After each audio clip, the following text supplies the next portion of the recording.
경건 시간 요즘 많이들 갖고 계십니까? 생명의 삶으로 매일 갖고 계시죠?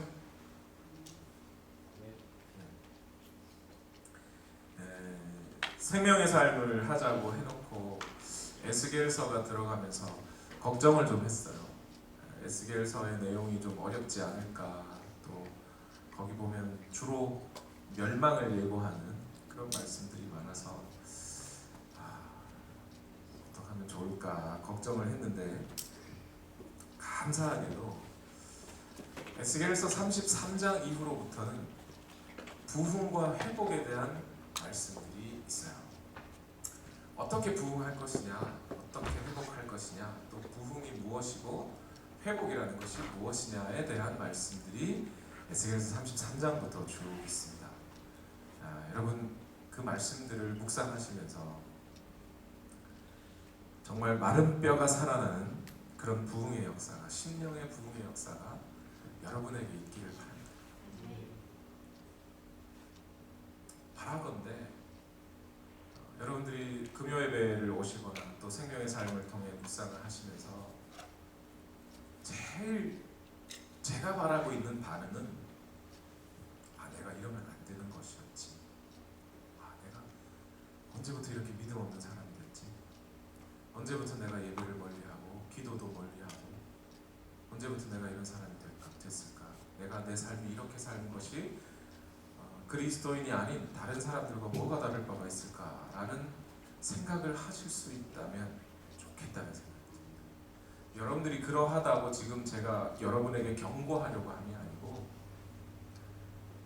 우리 인간이라는 이 존재는 살아가면서 예수 그리스도를 만나고 내가 예수를 믿는다고 하고 살아가지만 어느 순간 나 자신을 돌아보면 믿지 않는 사람하고 똑같이 살아요. 주일날 예배에 오는 거 말고는 똑같이 살고 있는 것을 봐요. 그게 우리의 현실인 것이거든요. 그래서 에스겔서를 쭉 읽으시면서 거기에 보면 경고의 말씀들이 있어요. 너희들이 왜 이러고 있냐? 그리고 너희들이 회복하려면 누구를 의지해야 되느냐? 누구 손을 잡아야 되느냐? 어떻게 마음을 써야 되느냐? 그게 에스겔서에 나와 있어요. 굳은 마음을 부드럽게 해주시겠다. 다윗과 같은 왕을 세워주시겠다. 오늘 금요일 새벽에 어제 말씀이죠. 내가 다윗을 보내줍니다. 그 다윗을 통하여 너희는 이미 에스겔서의 내용은요, 다윗 왕조가 끝난 상황이에요. 그렇죠? 다윗 왕이 죽은 지 한참 지났고요. 다윗 왕조는 이제 거의 끝난 상황입니다. 거기에 무슨 다윗의 어떤 그런 다윗이 다시 살아나온다는 얘기가 아니에요. 그 말씀은 다윗의 후손으로 오시는 예수 그리스도 메시아에 대한 예언의 말씀이죠. 결국 그 예수 그리스도를 통하여 우리가 하나님과의 언약의 관계가 회복된다는 말씀입니다. 그것이 부흥이고요. 옛날 사람들은 지금으로부터 한 몇백 년 전만 해도 한 지역에 교회가 하나가 있었잖아요. 교단이 다를 수 있고 여러 가지 이유들이 있을 수 있지만 한 지역에 한 교회밖에 없었어요. 그러니까 마차 타고 1시간, 2시간, 미국 같은 경우는요, 그렇게 교회에 와가지고 예배 드리고 또 집으로 마차 타고 가고. 한국에도 마찬가지예요. 교회가 별로 없던 시절에 그렇게 가니까 그 교회에 갈 때마다 사람들은 어떻게 가야 돼요? 마음을 정갈하게 하고 자신의 삶을 돌이키고 회개하고 하나님 앞에 또 말씀을 듣고 또 한 주를 살아가고, 그런 절박함을 가지고 교회로 나오게 됐다고요. 그런데 오늘날은 교회들이 많아져 버렸어요. 그리고 로버트 슐러인가요? 그분부터 해가지고 성공주의, 번영신학이라고 하는 것들이 시작됐죠. 그 전부터 이제 누구 정확하게는 저도 연구해본 바는 아니라서 잘은 모르겠지만, 그분들이 세상에서 흔히 말하는 성공했다는 사람들을 불러서 교회에서 그게 설교 대신 인터뷰한 내용 가르쳐주고 여러분도 성공할 수 있다고 기대하시고 소망을 가지라고 이렇게 하면서 무슨 성공이 마치 복음인 양 이렇게 바뀌어져 버린 다음부터는 어떻게 돼요? 부흥회가 영적인 부흥, 영적인 심령의 대부흥을 바라기보다는 교회가 그냥 똘똘 뭉쳐가지고 여기서 사람 많이 모으고 교회가 재정이 넉넉해지고 그렇게 되는 것을 부흥이라고 사람들이 착각하기 시작했죠. 오늘 말씀, 에스겔서의 말씀들은 그게 부흥이 아니다.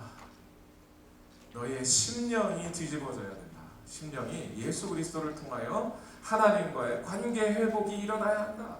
지금 너의 위치를 발견하고 죄에서 떠나고 하나님과의 멀어진 그 자리에서 떠나 하나님 앞에 좀 나와라.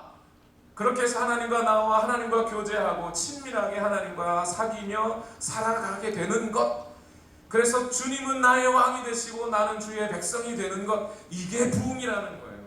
에스겔서의 말씀은 오늘 새벽 설교네요.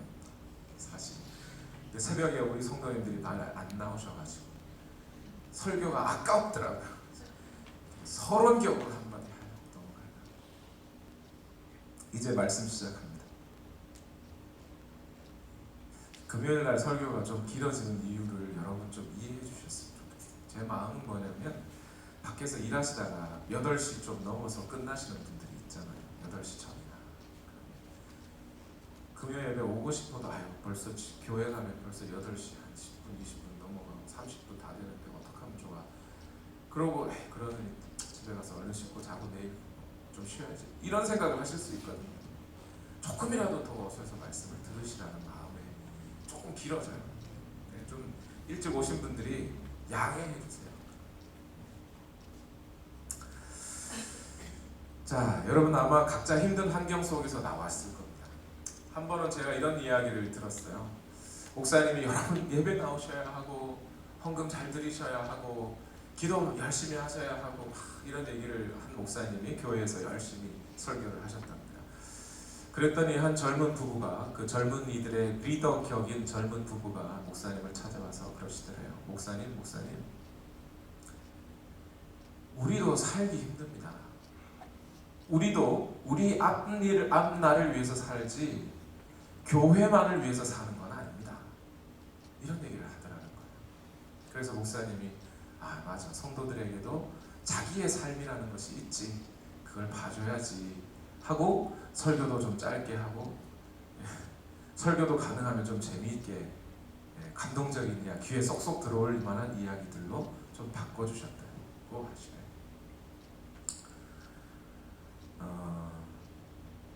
저는 안 그럴 겁니다. 그럴 생각이 없습니다. 여러분 각자의 삶이라는 게 있을 거예요. 왜 없겠습니까?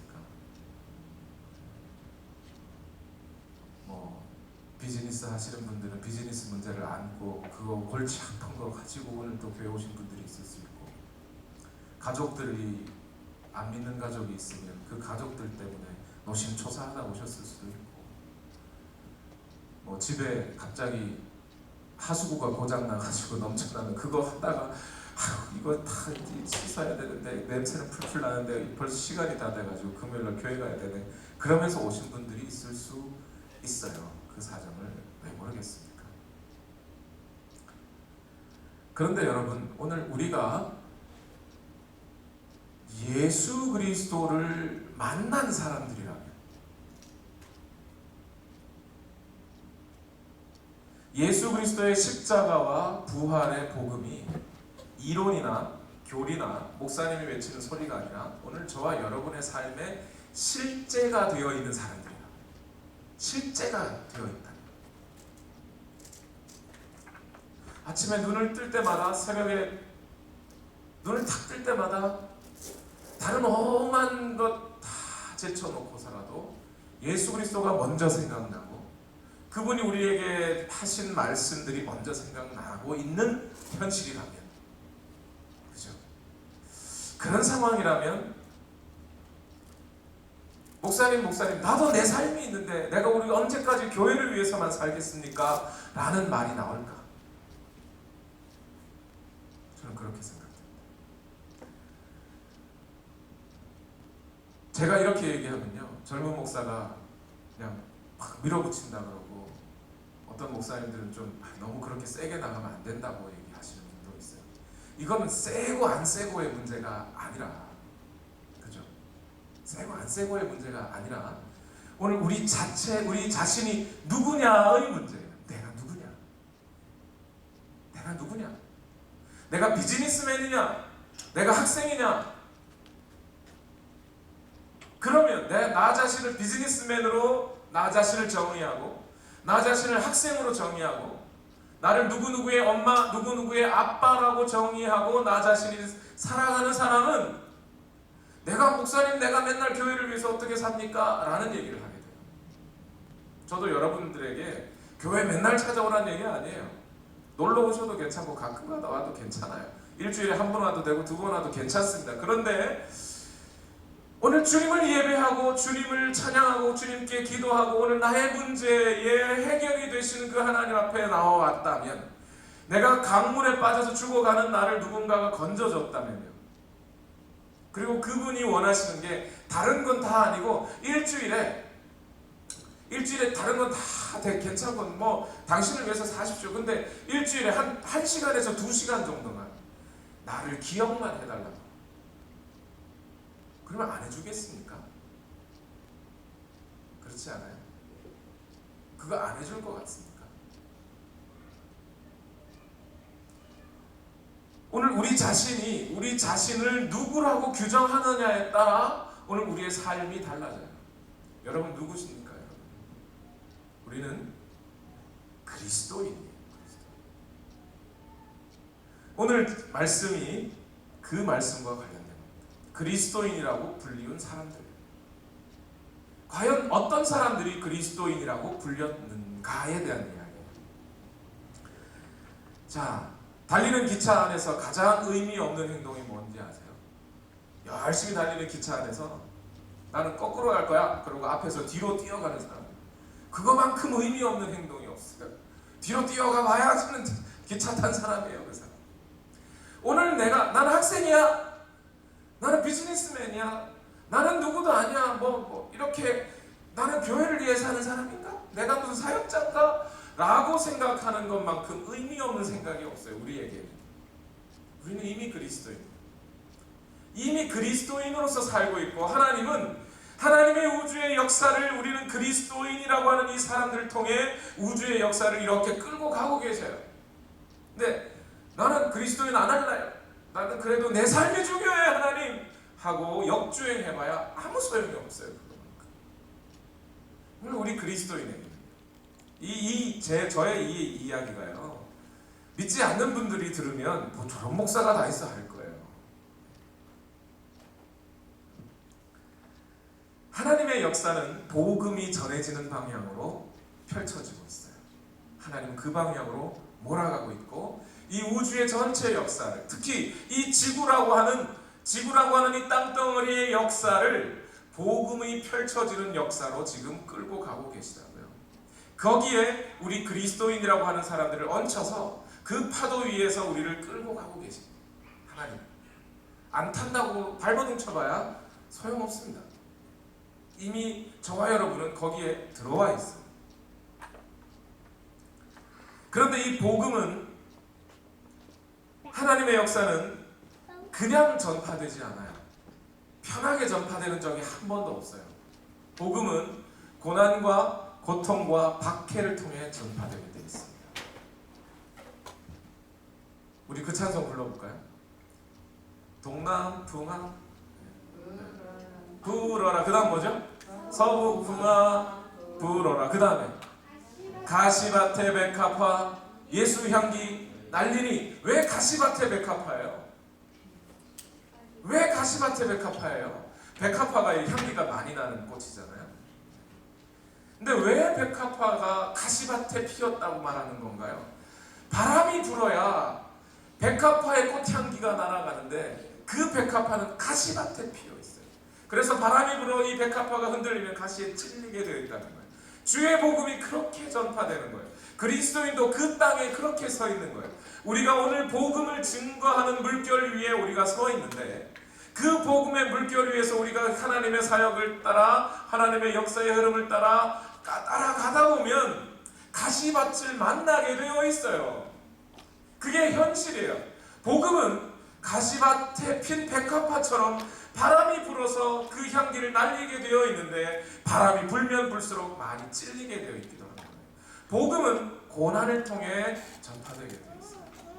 오늘날 그리스도인들이 고난을 당하지 않으려고 자꾸 피하려고 해요. 그러는 동안에 복음은 날려가지를 해요. 가이사랴에서 있었던 일들을 통해 가이사랴에서 있었던 일들이 뭐죠? 고넬료와 베드로 사건이죠. 두 사람이 만난 사건을 통해 사도행전의 저자인 누가는 하나님의 복음 전파 사역이 이제 그 물결이 예루살렘에서 머물러 있지 아니하고 온 유대와 사마리아와 땅끝까지 이제 막 흘러가기 시작했다는 하나님의 그 역사의 물줄기를 지금 설명해 주고 있어요. 이 하나님의 복음 전파 사역은 이제 시작되어 불똥이 여기저기 막 튀어가고 있는 거예요. 그리스도인들은 거기에 속해진 이 그리스도인들, 베드로의 설교를 듣고 아유 우리가 어찌할꼬 가슴치며 나왔는데 베드로가 회개하고 침례를 받아라 해가지고 침례를 받았어요. 그래서 3,000명 4,000명이 나왔어요. 이 사람들은 나 이제 그리스도인이 되면 잘 살고 잘 먹고 잘 살고 야 우리끼리 잘 살 수 있겠구나 했는데 보니까 박해가 찾아오기 시작해요. 이 사람들이 피한다고 피해지는 게 아니에요. 이제 달리는 기차에서 거꾸로 뛴다고 뒤로 갈 수 있는 게 아니에요. 이미 그 속에 들어왔어요. 그 박해로 인하여서 그리스도인들이 어디론가 지금 달려가고 있어요. 그 장면을 오늘 보여주고 있는데 먼저 사도행전 11장 19절에서 21절 말씀을 다 같이 읽겠습니다. 사도행전 11장 19절에서 21절 시작. 스데반에게 가해진 박해 때문에 흩어진 사람들이 페니키아와 키프로스와 안디옥까지 가서 유대 사람들에게만 말씀을 전하였다. 그런데 그들 가운데는 키프로스 사람과 구레네 사람 몇이 있었는데 그들은 안디옥에 이르러서 그리스 사람들에게도 말을 하여 주 예수를 전하였다. 주님의 손이 그들과 함께 하시니 수많은 사람이 믿고 주님께로 돌아왔다. 이 19절에서 21절까지 있는 이야기가 너무 이렇게 압축적으로 적혀져 있기 때문에 이 이야기를 좀 풀어서 설명하는 것이 좀 필요합니다. 이 세 구절 11장 19절에서 21절까지는요 이제 초대교회에 일어나기 시작한 위대한 변화의 역사, 두 번째 변화의 역사예요. 일종의 첫 번째는 성령이 그들에게 임함으로 말미암아 그들이 성령의 충만함을 받고 교회를 세워가기 시작한 변화, 이게 첫 번째 변화고, 그 교회를 통하여 그때는 그리스도인이라고 불리우지 않았죠. 이들을 통하여 이제 복음이 이방인에게도 전해지는 변화, 이 변화의 물결을 교회가 맞이하고 있는 상황이에요. 이때 교회는 어떻게 반응하고 어떻게 행동하였느냐를 압축적으로 그려주고 있는 거예요. 먼저 19절을 보시면 스데반에게 가해진 박해 때문에 흩어진 사람들이 페니키아와 키프로스와 안디옥까지 가서 유대 사람들에게만 말씀을 전하였다 그랬어요. 여러분 여기에 뭐라고 시작되어 있어요? 뭐 때문에 흩어진 사람이요? 스데반의 박해 때문에 흩어진 사람들이라고 해요. 근데 도대체 누가 그런 얘기를 했는지 모르겠어요. 저도 말씀을 준비하면서 오늘 아내한테 또 물어봤어요. 아니 도대체 누가 예루살렘 교회 성도들이 자기들끼리 찢고 뽑고 우리끼리 잘 먹고 잘 살자 했기 때문에 하나님이 박해를 보내서 그 사람들을 흩었다, 누가 그런 얘기를 했대요 대체? 사도행전은 그렇게 얘기를 한 적이 없어요. 그들이 성령의 충만함을 받고 교회를 이루어서 날마다 모이기에 힘쓰며 자기의 먹을 것을 나눠 먹고 서로 성전에서와 가정에서 교제하고 떡을 떼며 사도들의 가르침을 매일 받고 기도하기에 전혀 힘썼던 사람들이에요. 성경은 그것을 잘했다고 했지 지들끼리 잘 먹고 잘 살았다고 얘기한 적이 없어요. 그것 때문에 박해를 줬다고 한 적이 없어요. 지금 뭐라고 그래요? 분명하게 얘기합니다. 성경은 19절 스데반에게 가해진 박해 때문에 흩어졌다 그랬어요. 그들이 잘 먹고 잘 살았고 지들끼리 찢고 뽑고 하는 게 잘해서 그랬기 때문에 하나님이 야단쳐서 흩어졌다는 얘기가 아니에요. 이건 지금 스데반이 사람들에게 복음을 증거하다가 돌에 맞아 죽는 사건이 있었고 그 사건들에 따라서 사람들이 여기서 더 이상 우리가 있어서는 안 되겠구나, 큰일 나겠구나, 더 전하면 좋겠지만 그럴 수 없는 환경들이 전해지니까 이 사람들이 사방으로 흩어지기 시작했다는 것이죠. 스데반이 전한 복음 때문에 박해를 받았다는 거예요. 얘가 지금이나 교회가 박해를 받으면요, 그거는 복음이 없어서, 복음 때문에 받는 거예요. 복음 때문에. 없어서가 아니라 복음 때문에 받는 거예요. 예수님이 미리 명령하셨어요. 미리 말씀하셨어요. 세상은 너희를 가둬둘 수 없다. 세상은 너희를 받아들일 수가 없다. 왜? 너희의 머리인 나를 못 받아들이는데 어찌 너희를 받아들이겠느냐. 예수님이 그렇게 하셨어요. 요한복음. 자, 그런데 이 박해가 좋은 거예요, 나쁜 거예요? 다시 말씀드릴게요. 이 박해가 저주예요, 복이에요? 왜 복이에요? 왜 복이에요? 사람이 죽었는데 그거 저주 아니에요? 돌 맞아 죽었는데 그것도. 오늘날 우리 사람들은 인생을 너무 띄엄띄엄 보는 경향이 있어요. 우리의 인생을. 아니면 너무 단면적으로만 보는. 그렇죠? 중국 고사성어 중에 그런 거 있죠? 인생지사 세옹지마라는 말이 있죠. 세옹이 뭐예요? 변방세 할아버지 옹. 변방에 사는 할아버지의 말 이야기죠. 처음에 할아버지가 말을 집에 마곡간에서 말을 샀어요. 사람들이 칭찬해 줍니다. 야, 말 참 좋은 말이네. 그 말 참 복이 되겠습니다. 근데 그 말이 어떻게 돼요? 금세 며칠 있다가 도망을 쳐버렸어요. 그러니까 사람들이 야, 그 말 정말 나쁜 말이네. 그 말 때문에 큰 화가 생겼네요. 막 큰 손해를 봤네요. 근데 그 말이 며칠 있다가 어떻게 돼요? 다른 말들 여러 개를 안고 데리고 찾아오죠, 집으로. 그러니까 마을 사람들이 또 뭐래요? 야, 그 말이 복이라고. 그게 복이라고. 근데 며칠 있다가 그 할아버지 아들이 그 말을 타다가 떨어져 다리가 부러집니다. 그러니까 마을 사람이 또 뭐라 그래요? 저 말 때문에 저 말이 화근이라고 그래요. 또 얼마 있다가 어떻게 돼요? 그 마을에 오랑캐가 찾아와 전쟁이 일어납니다. 그러니까 나라에서 군인을 뽑는데 할아버지 아들은 다리가 부러졌으니까 군인으로 착출돼 갈 일이 없어요. 야, 저 말이 복이라고 그래요. 여러분, 인생을 우리가 그렇게 띄엄띄엄 봐요. 지금 고통을 당한다고 이것이 저주라고 생각하고 고통스럽다고 이게 나쁘다고 내가 힘들다고 그러지 마세요, 제발. 조금 있으면 그거 다 지나가요. 오늘 여러분의 인생 가운데 극심한 침체기를 겪고 있는 여러분, 혹시 많은 환난과 어려움 때문에 가족들의 문제 때문에 고통당하고 있는 여러분, 복음을 놓치지 말고만 계신다면 하나님께서는 그것을 여러분의 인생을 복으로 바꿔주실 줄로 믿습니다. 하나님 그렇게 하실 수 있는 분이세요. 아멘 하십시다. 아멘. 스데반이 죽었어요. 그게 저주예요, 복이에요? 어떤 점에서 복이 되는 거예요?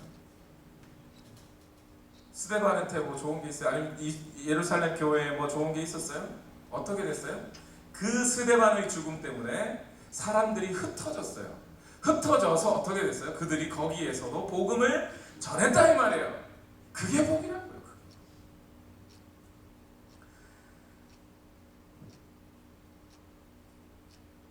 자, 20절로 넘어가 봅니다. 20절. 그런데 그들 가운데는 키프로스 사람과 구레네 사람 몇이 있었는데, 이 키프로스는 섬입니다. 지중해 한가운데 있는 섬이고요. 이 구레네 시몬을 아시죠? 아프리카 지역이에요. 그러니까 이스라엘로부터, 여러분들이 계신 곳은 여기가 동쪽이니까 여기 이스라엘에 있으면 지중해가 이만큼 있으면요, 이스라엘의 복음이 시작됐죠. 키프로스 섬은 여기쯤 있어요. 지중해 한가운데. 사이프러스 섬이라고. 사이프러스 섬에 살던 사람, 사이프러스 섬에 살던 유대인이 유월절을 맞아 또는 여러 가지 오순절을 맞아 제사 지내러 예루살렘 갔다가 거기서 누구를 만나요? 베드로의 설교를 듣고 엄마 내가 잘못했네, 그러고 예수 그리스도가 진짜 메시아인갑네 하고 거기서 기독교인이 되죠. 그랬던 사람이 스데반의 사건 때문에 핍박을 받아 다시 사이프러스 섬으로 돌아가는 과정에 있단 말이에요. 지금 돌아가다가 어디에 들러요? 안디옥이라는, 북쪽으로 좀 올라오면 안디옥이라는 동네가 있어요. 안디옥에 들렸다 이 말입니다. 그런데 다른 사람들, 그렇게 흩어진 사람들은 대부분 가다가 유대인을 만나면 유대인에게만 복음을 전했는데, 이 사람들은 이제 그리스 사람, 다른 말로 하면 이방인이 되는 이방인에게도 복음을 전하기 시작했다는 거예요. 여러분, 우리가 생각하기에 안디옥이라고 하는 이 도시가요, 얼마 전에 알버트 몰러라고 하는 분이 책을, 미국 분이죠, 제 기억으로 한 10년 전쯤으로 생각하는데 안디옥 이펙트라고 하는 책을 썼어요. 그래서 그 책이 많이 팔리면서 안디옥이 멋있는 도시인 것처럼, 책을 안 읽어본 사람들은 그렇게 여겨질지 모르겠는데 안디옥이 좋은 도시는 아니에요. 안디옥. 우리가 안디옥 교회라는 이미지가 워낙 그 그리스도인들에게 좋은 이미지로 있다 보니까 안디옥이라고 하는 이 도시도 좋은 이미지로 여겨지지만 안디옥만큼 험악한 도시가 없었답니다. 그 당시가. 우리도 그랬으면 좋겠어요. 알링턴 온누리 교회 때문에 알링턴의 이미지가 좋아집니다. 안디옥 교회 때문에 안디옥 이미지가 좋아지잖아요. 사람들이 달라스 포트워스 하면 뭘 생각해요? 옛날에 한국 그러면 사람들이 올림픽하고 현대자동차 생각했대요. 요즘은 삼성 생각한대요. 한국 그러면. 달라스 포트워스 그러면 뭘 생각해요? 저기 아메리칸 에어라인이 거기 있다고, 락히드 마틴이 거기 있다고, 그 정도만 안다는 거예요. 달라스 카우보이 저 AT&T 스테디움만 생각한다는 거예요. 달라스 포트워스 하면 알링턴 온누리 교회가 생각나요. 큰 교회라서가 아니라 건강하고 좋은 교회라서. 자, 그런데 참 대단해요. 이 사람들이 흩어졌잖아요. 박해를 받아서 흩어지잖아요. 그런데 이 사람들이 예수 그리스도를 전했다는 거예요. 여러분 한번 생각해 보세요. 그 사람들에게 교육으로, 말로 설명해가지고 훈련시켜가지고, 여러분 박해 받아가지고 어디를 가든지 거기 가서 예수 그리스도를 전하십시오. 그럼 전하겠습니까? 사람은 잘한 거예요. 당장 내가 죽게 생겼는데, 도망가는 신세인데 안디옥처럼 험한 도시에 가가지고 무슨 예수를 전해요? 여러분 한번 생각해. 지금 여러분들에게 박해가 와서 알링턴을 떠나 저기 여러분 생전 처음도 가보지도 않은 아프리카 땅 어디를 갔다고, 아니 아프리카 너무 머니까 캐나다나 멕시코 어디쯤 갔어요. 여러분 살 집도 없어요. 거기 가서 예수 그리스도 전하시겠습니까?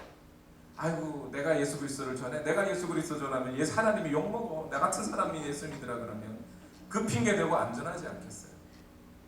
내같이 가난하고 똑 쫓기고 도망가는 사람이 예수 전한다고 누가 믿겠어? 이 사람들은 예수님을 전했다는 거예요. 그건 뭐예요?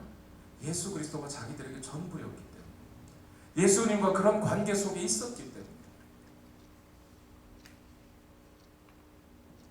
제가 미국에 와서 처음 저 자신을 발견하면서 그걸 발견했어요. 아, 내가 예수 그리스도를 위해서 평생을 산다고 다짐은 하고, 그러고 사역자가 되고 풀타임 사역자로 살고, 그러고 미국에 왔는데, 미국에 와가지고 저 자신 놀더라는 거예요. 교회 가면 아유 내가 좀 쉬어야지, 아니, 내가 무슨 사역자야, 사역자라고 말을 하면 아유 들키면 안 되니까 조용히 살아야지, 나부터 살아야지 라고 생각하게 되더라고요. 어느새 전도하지 않아요. 그런 제 자신을 발견해요.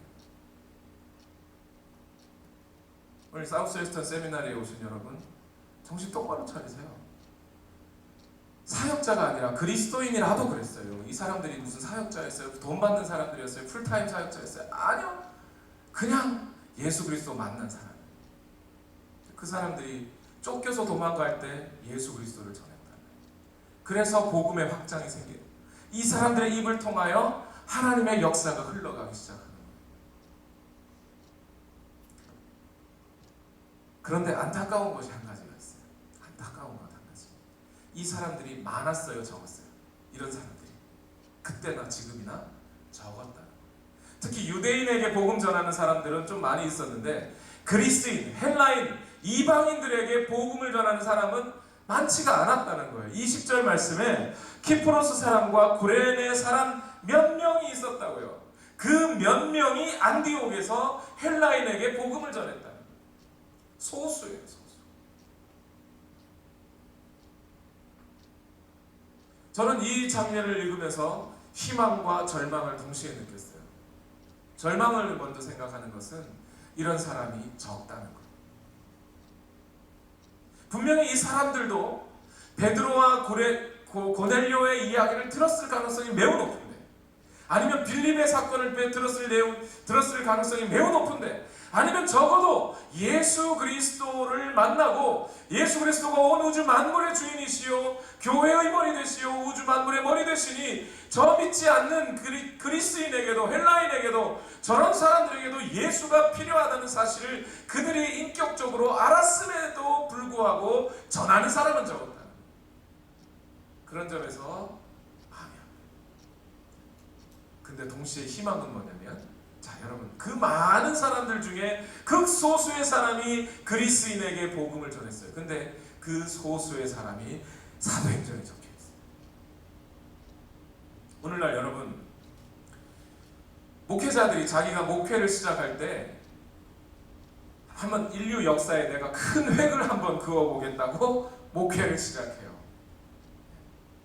그래서 한번 이름 한번 날려보겠다고 생각하는 사람들이 많아요. 저도 그랬어요, 솔직히. 저는 제가 목회하면 한 5년 안에 한 1000명 모일 줄 알았어요. 저는. 저만큼 바르게 하는 사람이 없다고 생각했으니까. 꿈만은 아니라고 생각합니다. 그런데 여러분,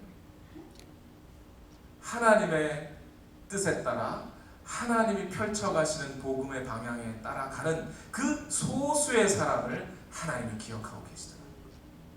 여러분, 목회를 해가지고 오늘 제가 10,000명 목회하면 20,000명 목회하면 역사에 기록되겠습니까? 안 돼요. 안 돼요. 조엘 오스틴이 목회하고 있는 그 교회가 제일 크다죠, 미국에서. 그렇다고 하죠. 50년 지나면, 역사라는 건 50년, 100년은 지나야 기록되는 거니까 50년 지나면 그 교회가 기록에 남을까요, 여러분? 안 남아요. 그 인원이 기록에 남는 게 아니에요. 하나님의 역사에는 하나님이 끌고 가시는 복음의 방향에 승선하여 그 복음의 방향에 따라 그 성령의 바람을 따라갔던 소수의 몇몇, 하나님의 뜻을 이해하고 하나님의 뜻에 따라 하나님이 오늘 찬양한 것처럼 나의 뜻이 하나님의 뜻 되기를 원합니다, 하나님의 뜻이 내 뜻 되기를 원합니다 하며 그 하나님의 뜻을 쫓아갔던 그 소수의 사람들의 이름이 기록되게 됩니다. 베드로와 3,000명을 생각해보세요. 베드로가 설교하여 3,000명이 회개하고 돌아왔더라. 끝!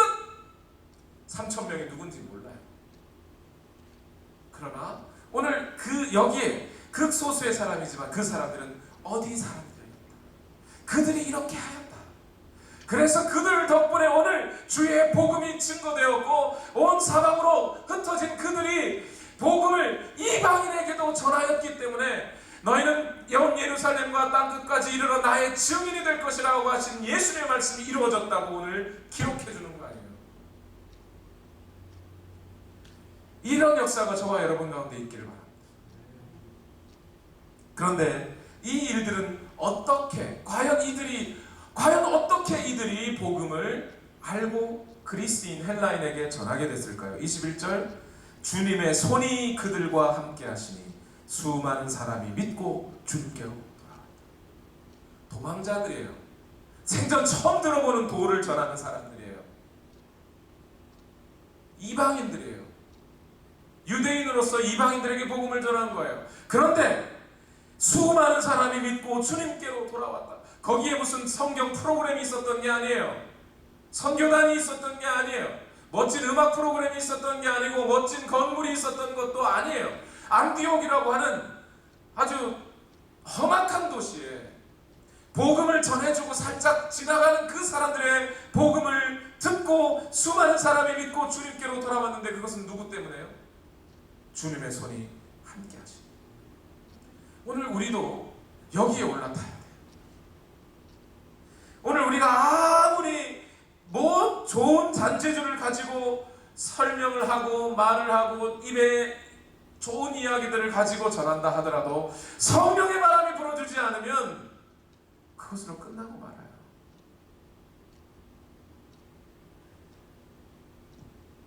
그래서 저의 오늘 이 시간 설교도 마찬가지예요. 여기서 제가 아무리 말을 잘해도 하나님의 손이 오늘 여러분의 마음을 터치해 주시지 않으면, 여러분의 마음을 움직여 주시지 않으면 아무런 역사도 일어나지 않아요. 그래서 설교하기 전에 계속 기도하는 거죠. 저는 여기서 말만 하겠사오니 성령께서 역사해 주십시오. 성령의 바람이 오늘 이 알링턴 지역에 좀 불어오게 해주십시오. 지난 겨울에는 그런 적이 없는데 작년 겨울에는 여기 나뭇가지를 몇 개 모아가지고 집에서 불을 지폈어요. 거기에 그 나뭇가지를 넣으면서 제 마음으로 계속 그렇게 기도했어요. 하나님, 이 불처럼 우리 교회도 좀 타오르게 해주십시오. 제가 한다고 되는 게 아니에요. 제 힘으로 할 수 있는 게 아니에요. 하나님께서 오늘 여러분의 마음을 부드럽게 해주시고 그 굳은 마음을 제거하시고 부드러운 마음으로 주님을 섬길 수 있도록 성령께서 마음을 감싸주시지 않으면 될 수 있는 게 아니에요. 시리아의 한 도시, 악한 도시에서 일어난 일이 오늘 성경의 세 절 가운데 기록되어 있습니다. 이 소식을 예루살렘 교회는 들었을까요? 못 들었을까요? 들었어요.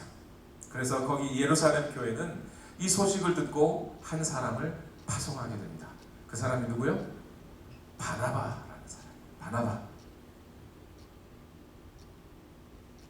사도행전 11장 22절과 23절을 다 같이 읽어보겠습니다. 시작. 예루살렘 교회가 이 소식을 듣고서 바나바를 안디옥으로 보냈다. 바나바가 가서 하나님의 은혜가 내린 것을 보고 기뻐하였고 모든 사람에게 굳센 마음으로 주님을 의지하라고 권하였다. 여기도 짤막하게 기록되어 있지만 이 내용이 여러분 아주 중요한 내용이라는 걸 아시겠어요? 지금 예루살렘하고 안디옥은 한 몇백 킬로미터 정도 떨어져 있습니다. 그런데 그 안디옥 지역에 흩어져 지나가던 그리스도인들이 복음을 증거하여 거기서 큰 복음이 큰 부흥의 불길이 일어났다는 것을 예루살렘에서 듣고 그 다음에 어떻게 했다고요? 사람을 보내기로 했다는 거예요. 여러분 그 생각을 지나가다가 거기서 알아서 나겠죠. 우리하고 무슨 상관이 나니까 이럴 수 있잖아요. 그렇게 될 수 있다고 생각지 않으세요, 여러분? 여러분 오늘 만약에 저 달라스 어딘가에 누군가가 예수 그리스도를 믿고 막 생겨나기 시작했는데 그 사람들이 어디로 갈지 모르고 누구한테 배워야 될지 모르는 사람들이 한 그룹이 생겼단 말이에요. 그러면 여러분 어떤 마음이 드세요? 그 달라스 근처에 있는 교회에서 해결해 주겠지 인가요? 거기를 사람을 보낸다. 지금 초대교회에서. 자, 그런데 누구를 보냈다고요? 바나바를 보냈어요. 왜 바나바일까요? 왜 바나바?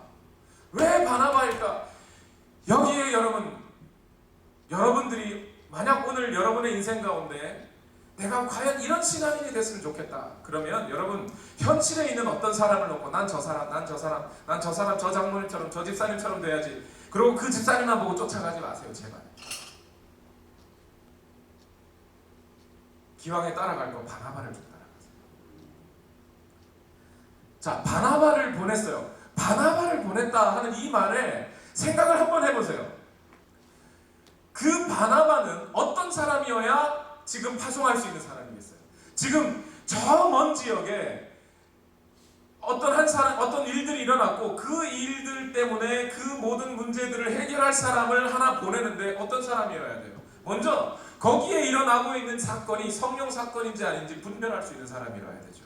저게 미신적인 일인지 진짜 성령 사건인지를 분별할 줄 아는 사람이 가야 되겠죠.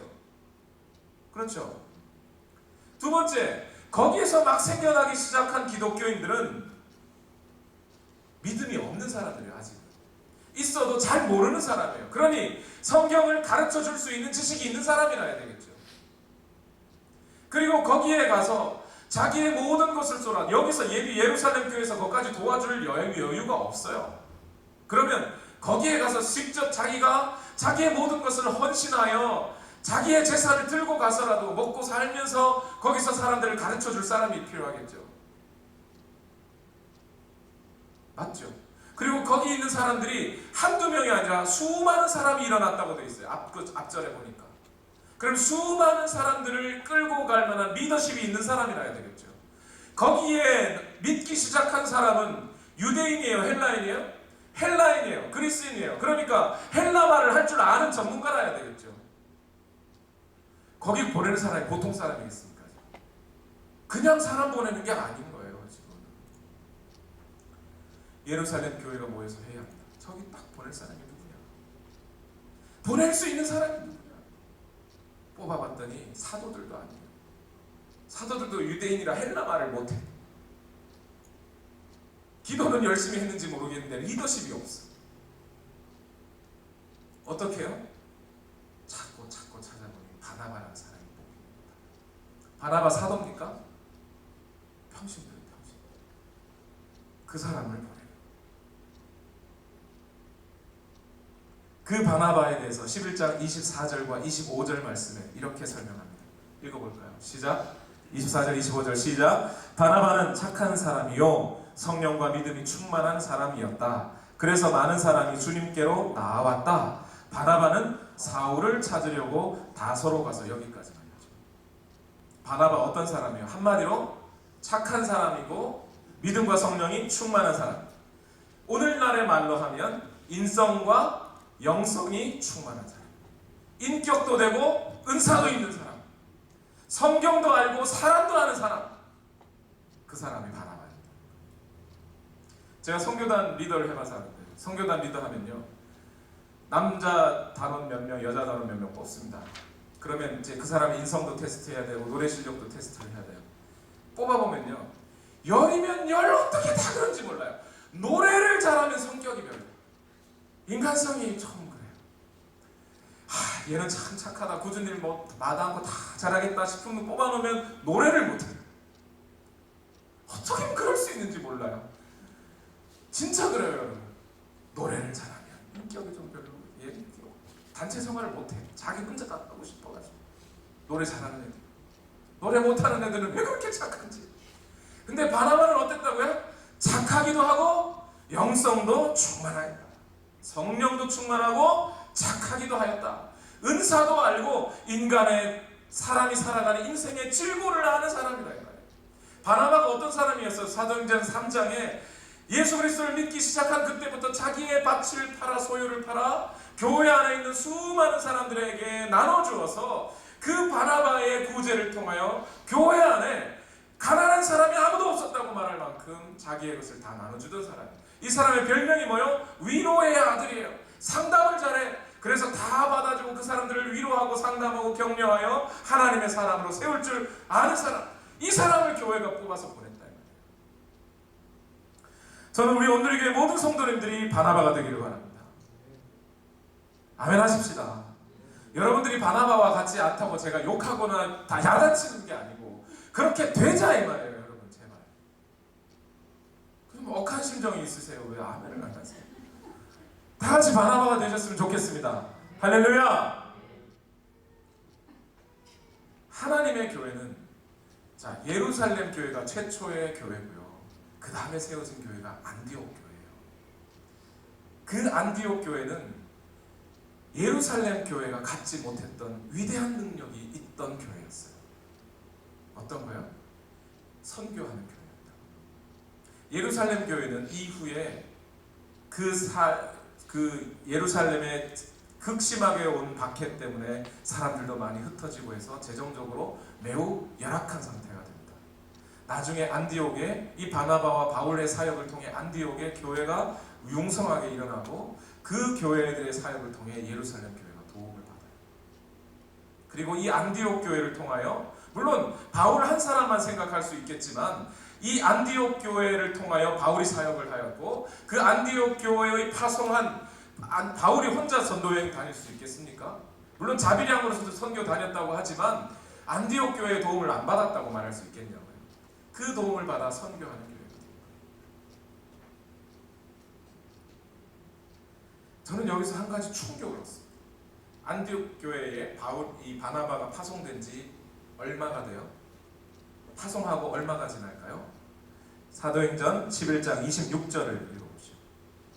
26절 시작. 그를 만나 안디옥으로 데려왔다. 여기 그는 바울입니다. 그죠?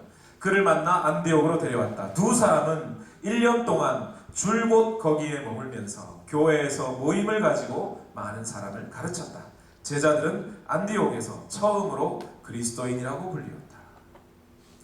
자, 교회가 한 지역에서 융성하게 일어나 다른 지역으로 교회에 사람을 보냅니다. 누구를 보낼까요? 어떤 사람을 보내야 될까요? 우리 교회에 이 사람 없으면 안 될 것 같은 기둥 같은 사람을 뽑아서 보낼까요? 아니면 저 사람은 좀 맨날 소문만 썩히고 저 사람은 좀 없었으면 좋겠다고 생각했던 그 사람을 보낼까요? 누구를 보내야 되겠습니까?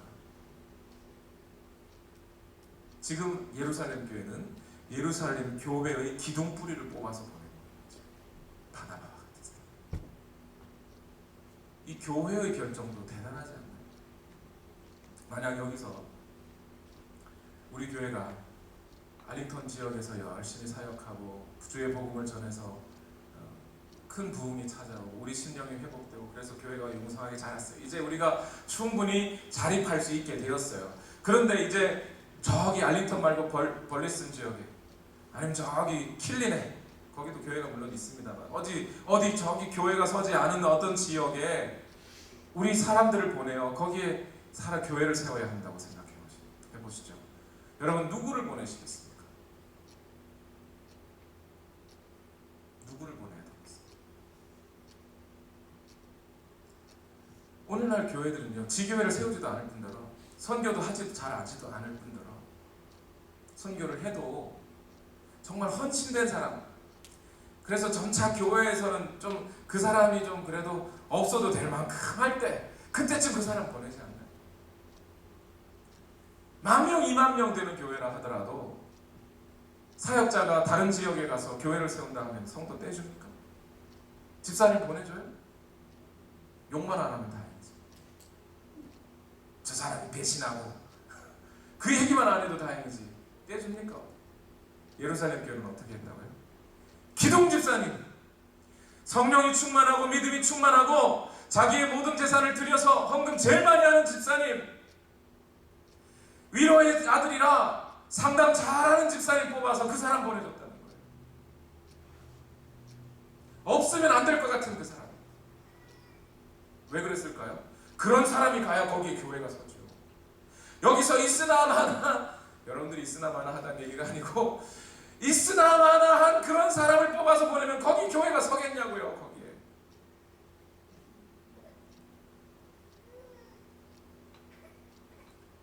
교회는 프로그램으로 세워지는 것도 아니고 돈으로 세워지는 것도 아니고 이와 같이 인격과 믿음이 충만한 사람들을 통해 세워집니다. 그래서 오늘 저는 여기에 여러분 금요일 예배 나오시라고 하는 거예요. 그냥 타성에 젖은 마음 가지고 또 오늘도 목사님 나오는 집사라서 안 갈 수는 없고 그렇게 해서 나오신 여러분 생각을 바꿔보십시오. 제 마음, 물론 금요일날 하나님께 예배하는 것이 우선적인 목표예요. 그러나 주일 예배 빼놓고도 또 이렇게 금요일날 모이자고 하는 이유는 오늘 저와 여러분이 말씀 앞에 우리 자신을 좀 세워서 우리 자신의 모자란 부분과 못난 부분을 좀 제거하고 오늘 우리의 굳은 마음을 부드럽게 바꾸고 우리의 각박한 심령을 주의 성령으로 충만하게 되어 오늘 우리의 입으로 복음이 증거되고 예수 그리스도가 전파되고 그래서 그리스도가 증거된 그 사건들을 통해 하나님의 역사가 좀 흘러가고 그 일을 위해 여러분들을 부르는 거예요. 그거 좀 하자.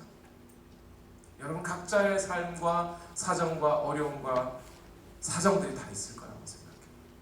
하나님이 해결해 줄게. 해결해 줄게. 먹고 사는 문제 하나님이 보장해 줄게. 대신 너희가 하나님의 나라와 하나님의 의를 먼저 좀 구해주면 안 돼? 라고 마태복음 6장 말미에 하시는 예수님의 말씀과 그 말씀을 오늘 바나바는 이루고 있는 거예요. 그 삶을 통해서 먼저 하나님의 나라와 하나님의 의와 그 천국 복음이 증거되는 일을 위하여 자신의 먹고 사는 문제를 포기하고 나아가는 거예요. 그래서 평신도로서 안디옥 교회의 사역자가 된 거예요. 1년 동안 사역하면서 그가 뭘 했다고요? 사치기 사빠빠 쎄쎄쎄 아침밥 이런 거만 했습니까? 여러분 밥을 좀 잘 차려서 드시고 건강 세미나, 가정 세미나 이런 거 했어요? 뭐 했다고요? 성경에는 두 가지 모였다. 교회에 모여서 그 다음에 그러니까 교회 모임을 가지고 이 모임을 가진다는 말이 모였다는 얘기잖아요. 모여서 많은 사람을 가르쳤다 이렇게 됐어요. 바울과 바나바 짝이 맞아서 쿵짝이 맞아서 열심히 바나바 혼자 하지 않고 바나바 목사님이 딱 가가지고 사정을 보니까 이거는 나 혼자로서는 할 수 있는 게 아닌 것 같아. 동역자가 필요해. 기독교 교육을 전공하고 있는 바울 목사님을 좀 데리고 와야 돼. 그래서 바울 목사님을 데리고 와요. 바울 목사님은 그냥 칼같이 성경을 가르치는 사람이에요. 이 사람은 너희가 다치건 말건 나 상처 입었어 괜찮아 그러고 말씀을 막 전하는. 그럼 바나바가 가가지고 아이고 좀 들으시라고 그러지. 그래도 그 말씀이 맞지 않냐고. 그래서 너들한테 챙기고 1년 동안 그렇게 했다는 거예요. 바울이 일 저지르면 바나바가 직접 내주고 이러면서 교회가 거기에 세워지기 시작해요. 그러면서 어떻게 됐어요? 26절 마지막에 다 같이 읽습니다. 시작. 제자들은 안디옥에서 처음으로 그리스도인이라고 불렸다. 뭐 때문에요? 뭐 때문에요? 사람들은 그리스도인이 되려면 삶이 따라줘야지. 그리스도인이 그냥 그리스도인이야 삶이 따라줘야지 라고 말을 해요. 저도 그 말이 틀린다고 생각지는 않아요. 그런데 지금 사도행전을 쭉 보면 그들이 가르칠 때마다 누구를 가르쳤어요? 말을 누구에 대해서 말했겠어요? 예수님에 대해서만 말했어요. 그러면 이 그리스도인이라고 하는 별명은 누가 붙여준 거예요? 이게 믿는 사람이 붙여준 자기들의 별명이에요? 아니면 안 믿는 사람이 붙여준 별명이에요? 안 믿는 사람이 붙여주는 거잖아요. 안 믿는 사람들조차 거기만 가면 걔들이 맨날 그리스도 하고 살더라는 거예요. 그래서 그리스도인이에요. 물론 삶의 형태가 달랐겠죠. 삶의 방식이 달랐겠죠. 믿지 않는 사람들과 다른 삶을 살았겠죠. 그러나 1차적으로는 그들이 하는 말이 예수 그리스도밖에 없었어요. 바울이 전하는 건 예수 그리스도만 온전히 전하려고 한 거예요. 바나바는 그 예수 그리스도가 증거되는 그 복음을 수중 들고 서포트하고 리더하고 그 교회를 감싸 안고 간 것 밖에는 없어요. 그걸 보고 사람들이 그리스도인이라고 말했다는 거예요. 오늘 저와 여러분이 오늘 그리스도인이라고 불리우기 위하여 1차적으로 물론 우리의 삶이 따라야 해요. 그러나 1차적으로는 뭐예요? 저와 여러분의 입에서 예수 그리스도라고 하는 이름이 빠져나가면 안 된다고. 빠지면 안 된다. 그것은 그 사람들의 마음에서부터 예수 그리스도, 내가 죽어도 예수 그리스도, 내가 지금 죽어도 예수 그리스도를 증거하고 죽겠다는 그 일념 하나, 그 마음, 단순히 십자가 사건이 이론과 교리가 아니라 자기의 삶에 실제로 받아들여서 나의 구세주요 나의 주인이 예수라고 생각하였기 때문에 그 말에서 예수 그리스도만 나왔겠지요. 그래서 믿지 않는 사람들이 보고 저 사람들은 그리스도밖에 몰라, 예수 그리스도한테 미친 사람들이야 라는 뜻으로 그리스도인이라고 합니다. 예수님밖에 없는 사람, 예수님 한 분이면 만족한 사람. 내가 벤츠를 몰기 위해서는 예수님 한 분이면 돼가 아니라 벤츠가 없어도 예수님 한 분이면 돼 라는 의미에서 예수로 만족하고 사는 사람, 그런 사람이 그리스도인. 말씀을 맺겠습니다.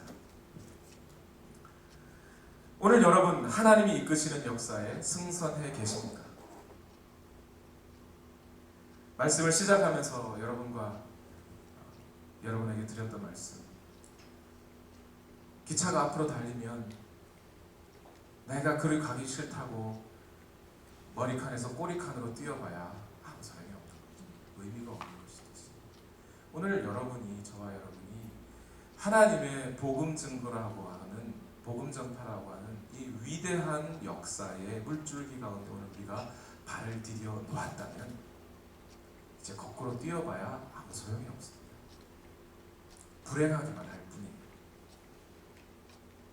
오늘 우리의 입이 복음의 통로가 되고 우리의 삶이 복음의 통로가 되어서 그렇게 살아가는 것, 그것이 하나님이 저와 여러분을 향한 뜻이고 그것이야말로 하나님이 원하시는 일입니다. 오늘 여러분의 마음을 그 하나님의 뜻에 합쳐 놓으시고 하나님이 원하시는 것이 나도 원하는 것이 되겠습니다 하며 바나바와 바울처럼 그렇게 복음을 증거하고 전하면서 하나님의 역사 위에 승선하셔 열심히 진력하는 저와 여러분 되시기를 예수님 이름으로 축원합니다. 기도하겠습니다.